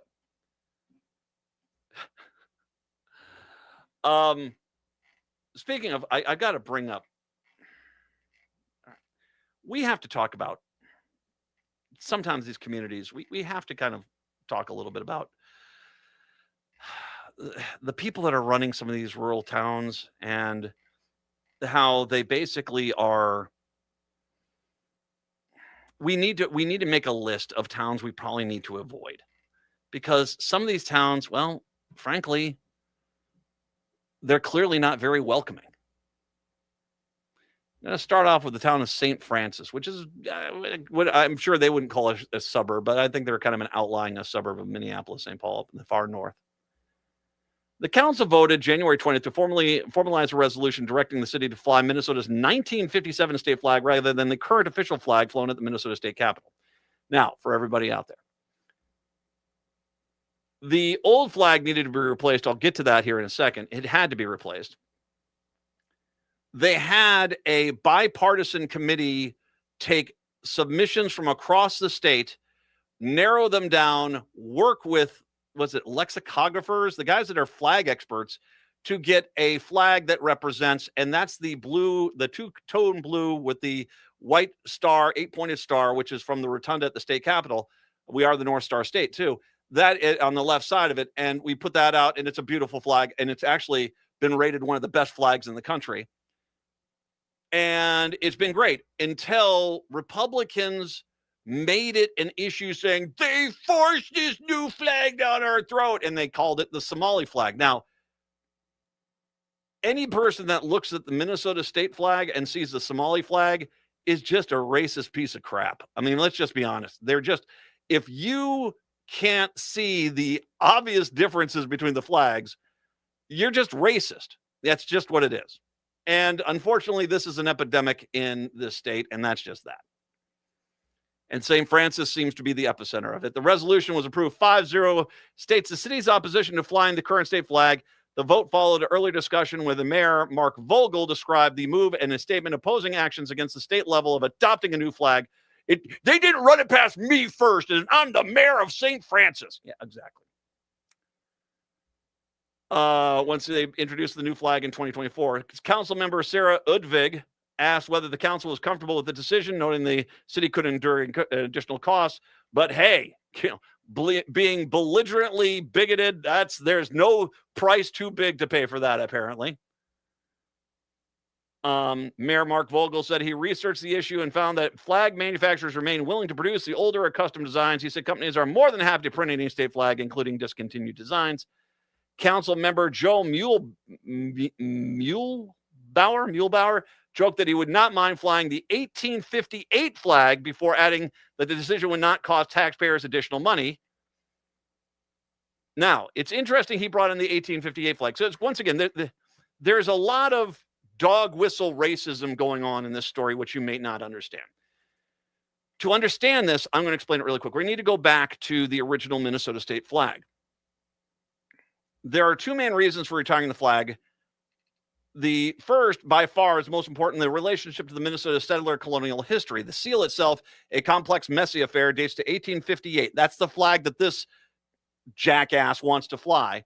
Was created by Alexander Ramsey, Henry Sibley, and Seth Eastman. That was 7 years after the worst of the U.S. treaties with the Dakota, which made people like Sibley quite rich, and during a period which marked the low point in indigenous depossession, the theft of money and flood from the Dakota people, then shunned to a tiny strip of land on the north side of the Minnesota River. That was rampant. This was basically white people were coming in here and stealing the state from intentionally stealing the state from the Native American population. The original meaning of the seal was meant to celebrate this colonial relationship, the manifest destiny that white people were supposed to kick Native Americans off the land, which is racist. And to prove that, the wife of one of the designers, Mary Eastman, even penned a short poem to commemorate the seal that's on the flag. Here is it from 1858. Give away, young warrior, thou and thy steed give away. Rest not through lingers on the hills.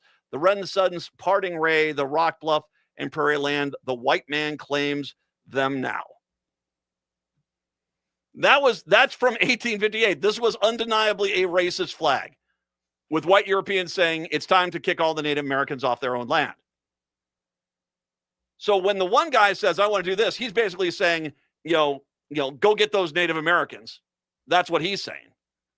But the real dog whistle is the first guy said, we're going to use the 1957, was it 1957 flag? 1957 flag, which is basically the same flag, but racists who want to look like they're more nuanced have used that flag saying, well, I'm not looking at the original 1858 flag. I'm looking at the 1957 flag. Well, no, the 1957 flag still had the racist imagery on there as described by the designer's wife. So St. Francis, yeah, you can try to act and argue that this is somehow nuanced. It's not. It's just not. It's racism. The white man claims them now. Yep. Also, I wanted to point out Isle, Minnesota. And I didn't post the story, and I don't know if I'm going to, because I don't want to give the idea of, sure, ICE is horrible, but hey, they're going to give us a new police car. I don't think that that's a valid argument. Isle, Minnesota is the only city that basically has signed an ICE agreement. The agreement allows city police officers to perform some functions of federal immigration officers, such as checking citizenship status during day-to-day work and executing search warrants for immigration violations. This is the mayor, Ernie Fry, said, "We are grateful to be included in the mission of ICE, and we'll do everything we can to assist them and any law enforcement agency." Isle is tucked away on the southeastern shores of Lake Mille Lacs. The city of Isle, a small community that swells in the summer as tourists visit to fish, camp, and snap pictures of the giant walleye statue. The Department of Homeland Security will pay the officers online training, and once certified, the city could get $100,000 for a new police car and $7,500 for equipment for each trained officer, which is not insignificant. All you have to do is, violate a few human rights, and guess what? You get some extra cash. While many residents say they hadn't heard the city sign the agreement, several said they expected widespread support for it.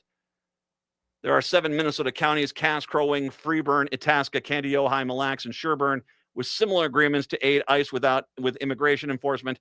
Jackson County had signed the agreement, but they're no longer listed anymore. And it should be noted that the Sheriff's County Association has said, unless they have a warrant, you shouldn't be doing anything with ICE. Mille Lacs County Sheriff Kyle Burton, who signed the agreement with ICE in June, said last fall he hopes the partnership will be deterrent for anyone who is in the United States illegally and intended coming to Mille Lacs County to engage in violent or criminal behavior. Dude, if you want to do that, just go out to your farms. The ones that give to your sheriff's campaign, all those big ag producers who give you big campaign checks to turn a blind eye to their undocumented workers they have there. Yeah, that's where they're at. They're all over there, buddy. Knock yourself out.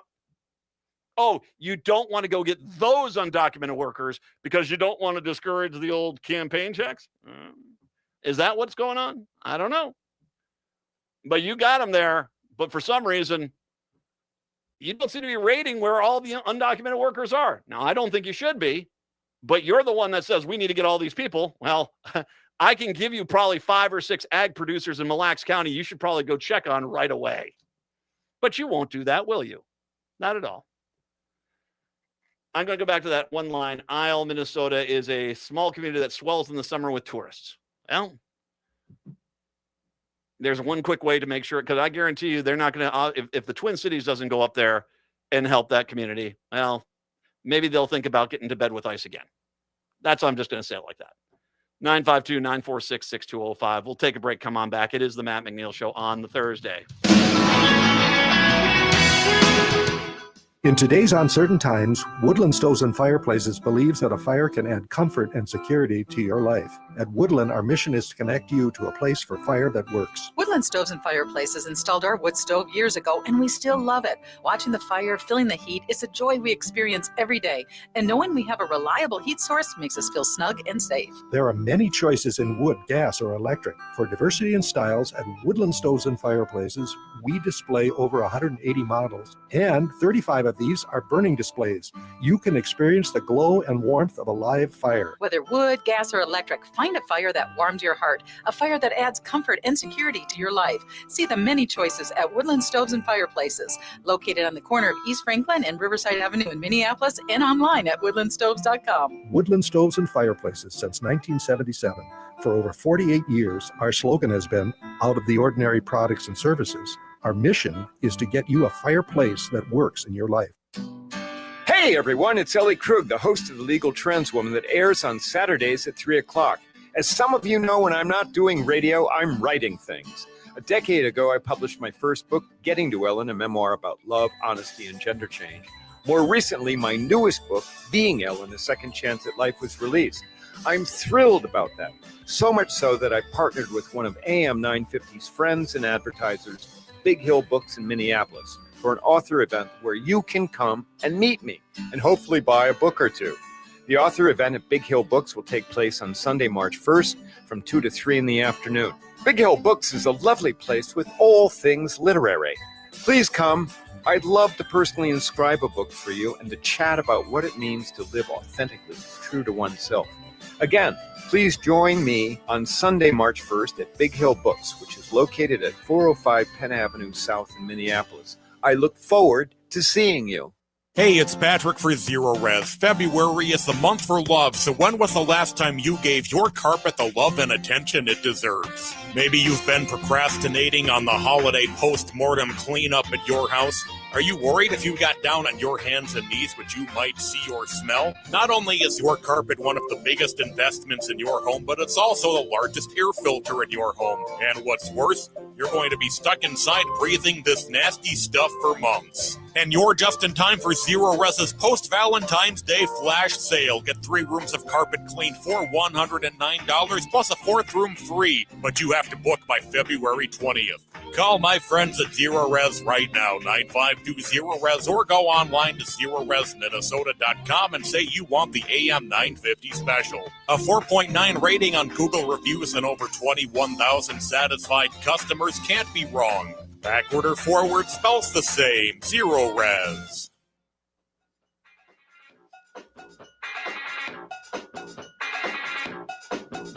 It is the Matt McNeil Show. Okay, so coming up here on the Blue Amp Media Network here, you've got Tequila Talk with Joe Walsh and, of course, our good friend of the show, Cliff Schechter.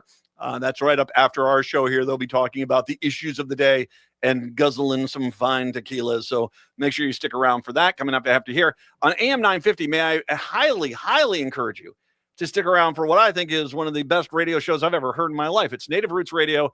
Robert Pilot and crew talk about Native American issues, and it is remarkable how little these issues are covered in this country, even though they're pretty important. And if you're looking at, scoreboard, Native Americans have pretty much been right about everything they have. And as opposed to in 80 years, us putting up a memorial saying, hey, white guys were wrong, we should have listened to the Native Americans. Maybe we should just skip that part and just listen to the Native Americans now, because when it comes to clean air, clean water, being decent human beings, they're right. And yeah, Native American news you need to listen to. It's Native Roots Radio. It's on the air right after this show on AM 950, 5 o'clock. Make sure you're here for it. It is a fantastic show. One last little thing here. I did see this, and I want to make sure I mention this. Attempts by a federal judiciary in Minnesota to force prosecutors to comply with court orders to immigration cases sharply escalated yesterday as a U.S. District Judge Laura Provenzino found Special Assistant U.S. Attorney Matthew Ishara in civil contempt of court, ruling the government did not return identification documents for an immigrant previously ordered released in Minnesota with his property. Provenzino imposed a $500 fine on the lawyer for each day the documentation was not returned, starting Friday, February 20th. So tomorrow, if he hasn't given back his documentation, then basically they're going to start getting $500. Now, the question is, do they even know do they have the documentation? Did they take this guy's documentation and chuck it into a garbage bin, or is it in some, do they not know where it's at? Could it be in like a file cabinet down in Texas or file cabinet in DC? The judge issued her ruling following a hearing to discuss the U.S. government's violations tied to her order and the release of immigrant Rigoberto Soto Jimenez. One of the lawyer is one of 2 military lawyers assigned to the U.S. Attorney's Office to work on immigration cases filed in Minnesota. So this guy, who's basically been ordered to go help out the U.S. Attorney's Office in Minnesota because due to Trump, most of the attorneys there resigned. This guy gets in there. He's basically getting absolutely dogged in regards to the workload, and he's basically just trying to figure out things, and basically they've said enough's enough. So now he's on the line. To a point, I feel sorry for this guy because I don't think this guy had anything to do with it. But whether or not this motivates the people above him to do the right thing, we don't know. They've called for similar hearings in the past month to question the government's over failures to comply with court orders on illegal immigration case filings.